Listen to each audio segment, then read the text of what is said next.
A veteran in Indian politics and known for his political tactics, Sri K.M. Mani is regarded as the godfather of all the factions of the Kerala Congress parties of the state.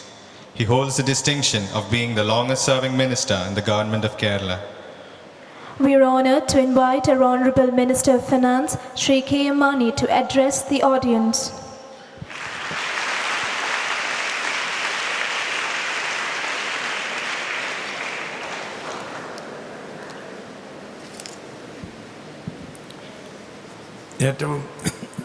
ഏറ്റവും ബഹുമാന്യനായ മുഖ്യമന്ത്രി ശ്രീ ഉമ്മൻചാണ്ടി,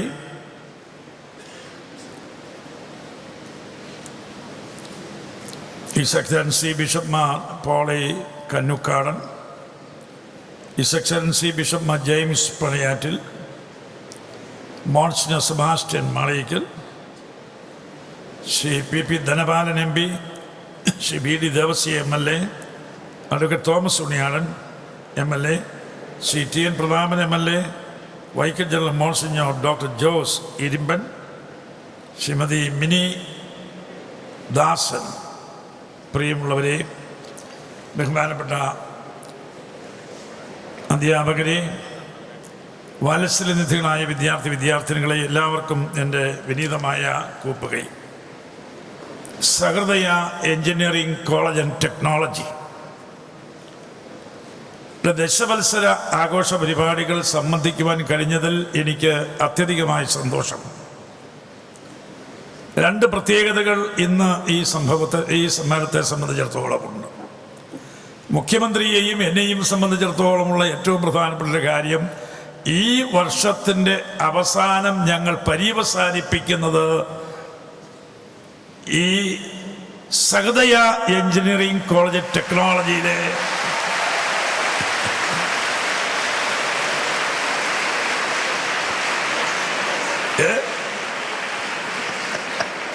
വിദ്യാർത്ഥികളോടുകൂടി ഇരുന്നാണ്, നിങ്ങളോടുകൂടി ഞങ്ങൾ ഒരു ചടങ്ങിലിരുന്നുകൊണ്ട് ഈ വർഷം അവസാനിപ്പിക്കുകയാണ്.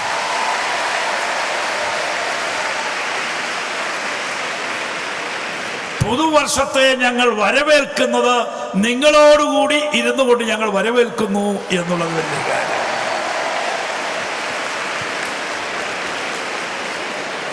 സഹൃദയ എത്രയോ നല്ല പേരാ. പഴയാറ്റൽ തിരുമേനിയെ ഞാൻ പ്രത്യേകിച്ച് അഭിനന്ദിക്കുന്നു. ഇങ്ങനെയൊരു പേര് കണ്ടുപിടിച്ചാൽ സഹൃദയ.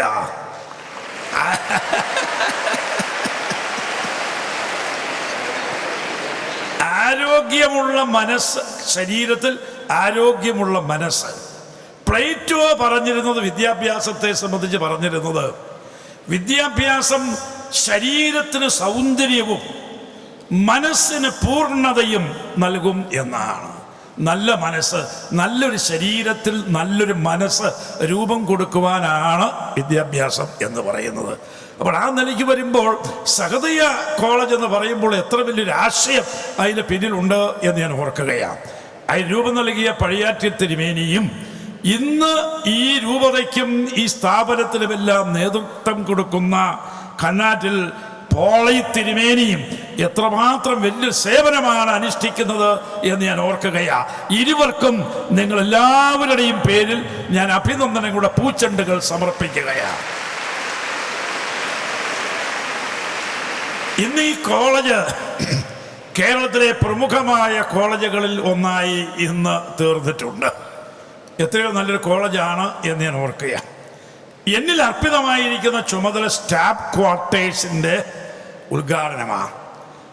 അധ്യാപകർക്ക് താമസിക്കാനുള്ള ഹോസ്റ്റലാണ് സ്റ്റാഫ് ക്വാർട്ടേഴ്സ്. അധ്യാപകരെ പറ്റി പറയുമ്പോൾ എന്താ, അധ്യാപകരാണ് ഒരു രാജ്യത്തിൻ്റെ നിലവാരം, ഒരു സമൂഹത്തിൻ്റെ നിലവാരം നിർണ്ണയിക്കുന്ന അധ്യാപകരെ ആശ്രയിച്ച നിലവാരം. ഇന്ത്യയുടെ നിലവാരം നമ്മുടെ അധ്യാപകരെ ആശ്രയിച്ച, ചാലക്കുടിയുടെ നിലവാരം, കൊടകരയുടെ നിലവാരം, ഇവിടുത്തെ ഈ കോളേജിൻ്റെ നിലവാരം അധ്യാപകരെ ആശ്രയിച്ച. No society can rise above the level of his teachers എന്നാണ് പറയുന്നത്. അധ്യാപകരുടെ നിലവാരത്തെക്കാൾ ഒരു സൊസൈറ്റിക്ക് ഒരു നിലവാരം അപ്പുറത്തേക്കില്ല എന്ന് പറഞ്ഞാൽ അധ്യാപകരുടെ നിലവാരമാണ് ഒരു സൊസൈറ്റിയുടെ നിലവാരം. അപ്പോൾ ആ നിലയ്ക്ക് പറയുമ്പോൾ ഈ കോളേജിൻ്റെ എല്ലാം ഇവിടുത്തെ അധ്യാപകരാണ്. അവർക്ക് താമസിക്കുവാനുള്ള നല്ല സൗകര്യം, സ്റ്റാഫ് ക്വാർട്ടേഴ്സ് ഒരുക്കിയിരിക്കുന്നു. അതിൻ്റെ ഉദ്ഘാടനം എനിക്ക് കിട്ടിയിരിക്കുന്നത് വലിയൊരു കാര്യമാണ്. ഞാനിവിടുത്തെ അധ്യാപകർക്കെല്ലാം ആശംസകളും നേർന്നുകൊള്ളട്ടെ. നമ്മുടെ കേരളത്തിൻ്റെ പ്രിയങ്കരനായ ഏറ്റവും ജനപ്രീതി ഉള്ള മുഖ്യമന്ത്രി ശ്രീ ഉമ്മൻചാണ്ടിയാണ് ഇന്ന് ഈ കോളേജിൻ്റെ ദശവത്സര ആഘോഷം ഉദ്ഘാടനം ചെയ്യുന്നത്. കോളേജ് ഓഫ് ടെക്നോളജിയുടെ കാലഘട്ടമല്ലേ എന്ന്. ആ ടെക്നോളജിയാണ്, നമുക്ക് ടെക്നോളജി സ്വാംശീകരിച്ചാൽ മാത്രമേ നമ്മുടെ വികസനം നമുക്ക് ഭംഗിയാവൂ.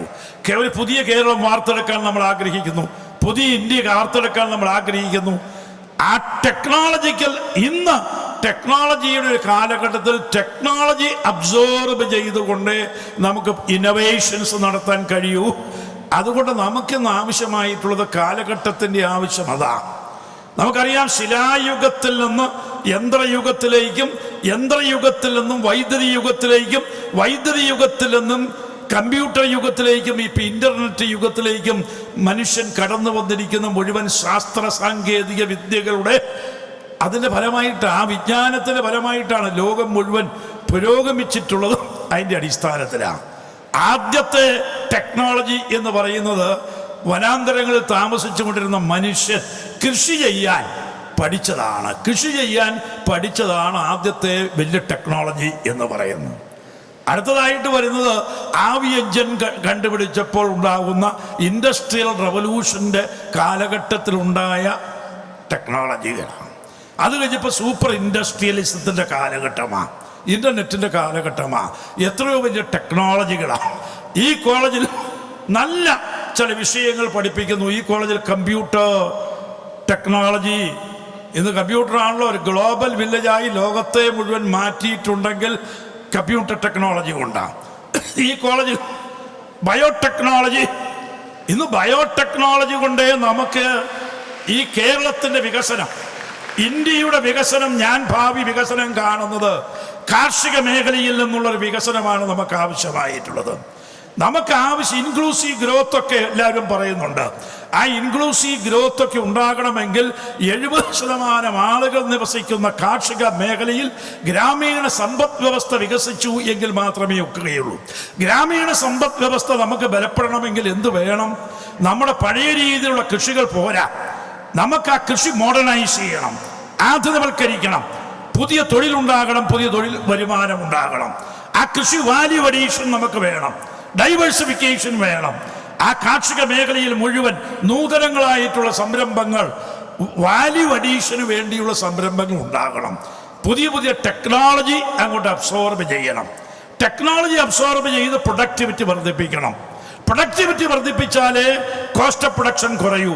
കോസ്റ്റ് ഓഫ് പ്രൊഡക്ഷൻ കുറഞ്ഞാൽ മാത്രമേ നമുക്ക് നമ്മുടെ സാധനങ്ങൾ വേൾഡ് മാർക്കറ്റിൽ കോമ്പറ്റീറ്റീവ് ആക്കാനായി ഒക്കുകയുള്ളൂ. അപ്പം ഞാൻ കാണുന്ന ഭാവി കാർഷിക സമ്പദ് വ്യവസ്ഥയുടെ വികസനം എന്ന് പറയുന്നത് ടെക്നോളജിയിൽ കൂടി കോസ്റ്റ് ഓഫ് പ്രൊഡക്ഷൻ കുറച്ച് പ്രൊഡക്ടിവിറ്റി വർദ്ധിപ്പിച്ച് പുതിയ പുതിയ ഉൽപ്പന്നങ്ങൾ, ഗുണമേന്മയുള്ള ഉൽപ്പന്നങ്ങൾ മാർക്കറ്റിലേക്ക് അയച്ച് ലോക വിപണി കീഴ്പ്പെടുത്തണമെങ്കിൽ ബയോടെക്നോളജി നമുക്ക് വികസിക്കണം. ജനറ്റിക് എഞ്ചിനീയറിങ്ങും ബയോടെക്നോളജിയും അതിൻ്റെ വികസനത്തിൻ്റെ ഫലമായിട്ടാണ് ജനിതക സാങ്കേതിക വിദ്യയാണ് വലിയ വിപ്ലവം ഉണ്ടാക്കിയിരിക്കുന്നത്. അതിൻ്റെ കൂടെ നാനോ ടെക്നോളജി കൂടെ വരുമ്പോൾ കാലാവസ്ഥാ വ്യതിയാനത്തിനനുസരിച്ചുള്ള വിത്തുകൾ ഒക്കെ വികസിപ്പിച്ചെടുക്കാം എന്നുകൂടി വരുന്നതോടുകൂടി കാർഷിക രംഗത്ത് വലിയ വിപ്ലവമാണ് വന്നുകൊണ്ടിരിക്കുന്നത്. അതുകൊണ്ട് ഒരു രണ്ടാം കാർഷിക വിപ്ലവം, ഒരു ഗ്രീൻ റെവല്യൂഷൻ നമ്മൾ ലക്ഷ്യം വയ്ക്കുന്നുവെങ്കിൽ ബയോടെക്നോളജിയും ജനറ്റിക് എഞ്ചിനീയറിങ്ങും അതുപോലെ തന്നെ ജനിതക സാങ്കേതിക വിദ്യയൊക്കെ വികസിപ്പിച്ചുകൊണ്ട് വന്നെങ്കിലും ഒക്കുകയും. ഇവിടെ ഞാൻ നോക്കുമ്പോൾ ഇവിടെ ബയോമെഡിക്കൽസ് ഈ കോളേജിലുണ്ട് എന്ന് മനസ്സിലായി. ബയോമെഡിക്കൽ എന്ന് പറയുന്നത് അനലിറ്റിക്കൽ ടെക്നിക്കാണ്. പക്ഷെ ഒരു കാര്യം ഞാൻ പറയട്ടെ, ഇതിൻ്റെ കൂടെ എനിക്ക് റെക്കമെൻഡ് ചെയ്യാനുള്ളത് നാനോ ടെക്നോളജി കൂടെ ഈ കോളേജിൽ കൊണ്ടുവരണം എന്നാണ് എനിക്ക് അഭ്യർത്ഥിക്കുവാനായിട്ടുള്ളത്. ലോകത്തിലെ സമസ്ത മേഖലകളിലും നാനോ ടെക്നോളജി ഉണ്ടാക്കിയിരിക്കുന്ന അത്ഭുതകരമായ മാറ്റങ്ങൾ എന്താണ്? ഇപ്പോൾ മാലിന്യ സംസ്കരണത്തെ പറ്റി ഇവിടെ പറഞ്ഞു. മാലിന്യ നിവാരണം, നാനോ ടെക്നോളജി വെള്ളം ശുദ്ധീകരിക്കാൻ, മാലിന്യം ഒഴിവാക്കാൻ, ശുദ്ധജലം നൽകാൻ, മാലിന്യങ്ങൾ ദൂരീകരിക്കാൻ നാനോ ടെക്നോളജിയിൽ പുതിയ കണ്ടുപിടുത്തങ്ങളുണ്ട്. നാനോ ടെക്നോളജി എന്ന് പറയുന്ന മെഡിക്കൽ രംഗത്താണ്. നിങ്ങളുടെ ബയോ മെഡിക്കൽ ആ ശാഖയിൽ തന്നെ നാനോ ടെക്നോളജി മെഡിക്കൽ രംഗത്തുണ്ടാക്കിയിരിക്കുന്ന അത്ഭുതകരമായിട്ടുള്ള മാറ്റങ്ങൾ എന്താ? നമുക്ക് ഈ ഫാർമസിയും കൊടകരയിലെ മെഡിക്കൽ ഷോപ്പിൽ ചെന്നാൽ, ഒരു ഫാർമസിയിൽ ചെന്നാൽ നിങ്ങൾക്ക് ഔഷധങ്ങൾ തിരഞ്ഞെടുക്കാം. ശരീരത്തിൽ നമുക്കൊരു ഫാർമസി സ്ഥാപിച്ചാൽ, ശരീരത്തിൽ ഒരു ഫാർമസി നാനോ ഒരു ചിപ്സ്, നാനോ ചിപ്പ് നമ്മുടെ ശരീരത്തിൽ സ്ഥാപിക്കുന്നുവെങ്കിൽ ശരീരത്തിലുള്ള ഓരോ രോഗങ്ങളും മനസ്സിലാക്കിക്കൊണ്ട് ആ രോഗത്തിന് അനുസരണമായ മെഡിസിൻ ശരീരത്തിൽ ഓരോ സ്ഥലത്തും എത്തിക്കാൻ കഴിയുന്ന നാനോ ചിപ്സിന്റെ കാലഘട്ടത്തിൽ നമ്മൾ നിൽക്കുകയാണ് എന്ന് മാത്രമാണോ? അത് മാത്രമല്ല, നാനോ മെഷീൻസ് ഉണ്ട്. നമ്മുടെ ശരീരത്തെ കീഴടക്കുന്ന ബാക്ടീരിയ, വൈറസ്, ഇങ്ങനെയുള്ള നമ്മുടെ ദൂഷ്യങ്ങളെ മുഴുവൻ അവരെ നിരോധിക്കുന്നതിന് വേണ്ടി, അവരെ നശിപ്പിക്കുന്നതിന് വേണ്ടിയുള്ള നാനോ മെഷീൻസ് പുതുതായി കണ്ടുപിടിക്കപ്പെട്ടിട്ടുണ്ട്. ആ നാനോ മെഷീൻസ് ശരീരത്തിൽ നമുക്ക് സ്ഥാപിക്കാൻ കഴിയും. ഇത് മാത്രമല്ല, bomb, smart bomb. Smart bomb എന്ന് പറയുന്നത്, ഇപ്പം നമുക്ക് ഇവിടെ ക്യാൻസർ രോഗം ഉണ്ടായാൽ ഉടനെ പോയി റേഡിയേഷൻ എടുക്കുക. റേഡിയേഷൻ എടുക്കുക എന്ന് പറഞ്ഞാൽ ശരീരം മുഴുവൻ അങ്ങ് കരിക്കുകയാണ്. റേഡിയേഷൻ എടുത്തു കഴിഞ്ഞാൽ ഒരാൾക്ക് റേഡിയേഷൻ ഏത് ഭാഗത്ത് എടുക്കുന്നോ അവിടെ മുഴുവൻ കരിഞ്ഞ് ശരീരം മുഴുവൻ ഇങ്ങനെ കരിഞ്ഞ് വരികയാണ്, നിറം മാറി വരുന്നു. ഇതിൻ്റെ ഒന്നും ആവശ്യമില്ല. സ്മാർട്ട് ബോംബ്, നാനോ ടെക്നോളജിയുടെ പുതിയ കണ്ടുപിടുത്തമാണ് സ്മാർട്ട് ബോംബ്. അത് ശരീരത്തിൽ സ്ഥാപിച്ചാൽ എവിടെയാണോ, ഏത് കോശത്തിലാണോ, ഏത് സെല്ലിലാണോ ക്യാൻസർ ബാധിച്ചിരിക്കുന്നത് ആ സെല്ലിലേക്ക് ചെന്ന് കണ്ടുപിടിച്ച് അവിടെ ചെന്ന് ബോംബിടുക. അവിടെ ചെന്ന് ബോംബിട്ടാൽ ആ സെല്ല് നശിപ്പിച്ചു കഴിയും, ക്യാൻസർ രോഗത്തിൽ നിന്നും വിമുക്തമാവുകയാണ്.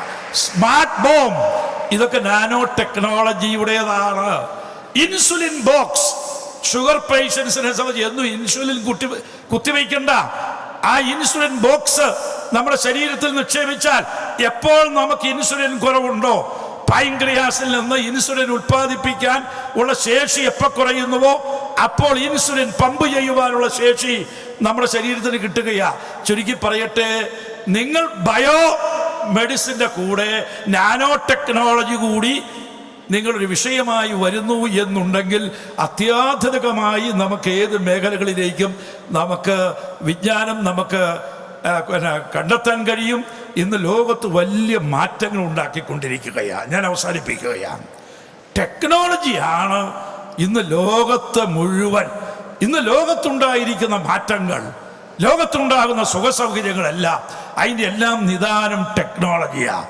നമ്മുടെ കുട്ടികൾ ടെക്നോളജി, നല്ല ടെക്നോളജിസ്റ്റ് ആയിട്ട് അവർ വളർന്നു വരണം. എല്ലാ നിലയിലും ടെക്നോളജി നമുക്ക് അബ്സോർബ് ചെയ്യാൻ കഴിയണം. സമസ്ത മേഖലകളിലും ടെക്നോളജി അപ്ഗ്രഡേഷൻ ആവശ്യമാണ്. വിദ്യാഭ്യാസ രംഗത്ത് ടെക്നോളജി അപ്ഗ്രേഡ് ചെയ്യണം, ഹെൽത്ത് രംഗത്ത് ടെക്നോളജി അപ്ഗ്രേഡ് ചെയ്യണം, വ്യവസായ രംഗത്ത് ടെക്നോളജി അപ്ഗ്രേഡ് ചെയ്യണം, അഗ്രികൾച്ചർ രംഗത്ത് ടെക്നോളജി അപ്ഗ്രേഡ് ചെയ്യണം. പുതിയ പുതിയ ടെക്നോളജികൾ കൊണ്ടുവന്ന് ഇൻട്രൊഡ്യൂസ് ചെയ്യുകയും അത് ഡിസമിനേറ്റ് ചെയ്യുകയും അത് ഇൻട്രൊഡ്യൂസ് ചെയ്യുകയും ഉള്ള ടെക്നോളജി അപ്ഗ്രേഡ് ചെയ്യുകയും ചെയ്തുകൊണ്ട് നമുക്ക് ഒരു വികസനത്തിലേക്കുള്ളൊരു കുതിച്ചുചാട്ടം നമുക്ക് അത്യാവശ്യമാണ്. അതുകൊണ്ട് നമുക്ക് സ്കിൽ അപ്ഗ്രഡേഷൻ, ആ സ്കിൽ അപ്ഗ്രഡേഷൻ ഒക്കെ നടക്കണമെന്നുണ്ടെങ്കിൽ നമുക്ക് ടെക്നോളജി അപ്ഗ്രഡേഷൻ കൊണ്ട് മാത്രമേ കഴിയുകയുള്ളൂ. അതുകൊണ്ട് ഈ കോളേജിൽ വന്ന് നിൽക്കുമ്പോൾ, college of engineering and technology ഇവിടെ വരുമ്പോൾ എനിക്ക് വലിയൊരു അഭിമാനമുണ്ട്.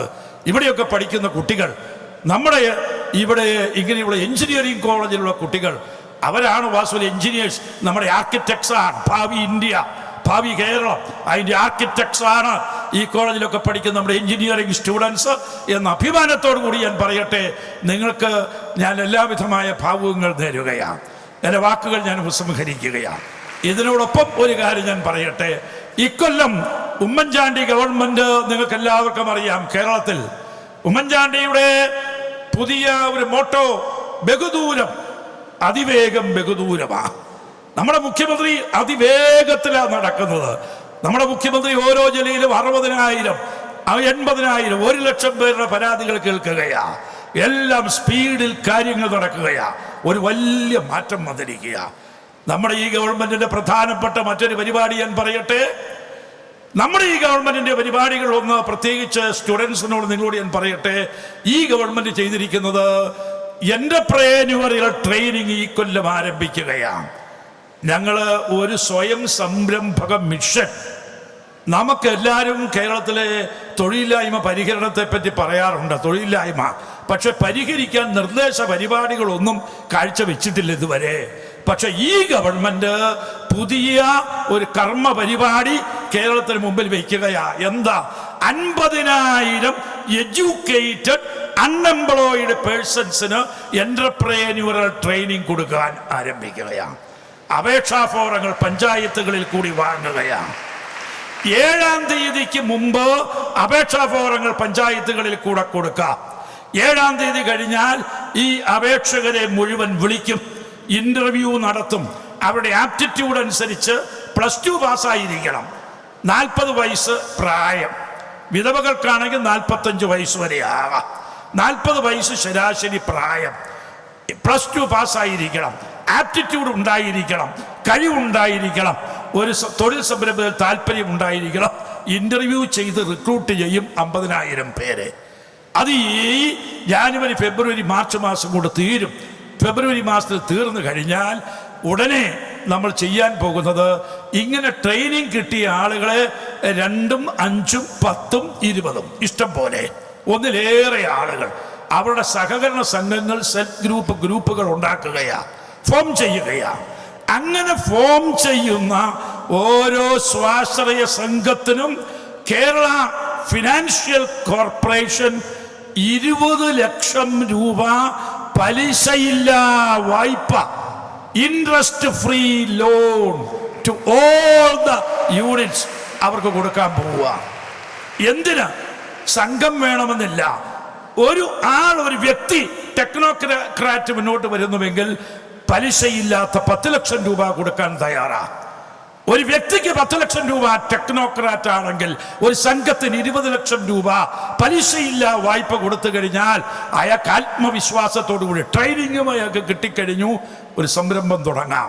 മാനേജീരിയൽ സബ്സിഡിയും ഗവൺമെന്റ് കൊടുക്കുകയാ.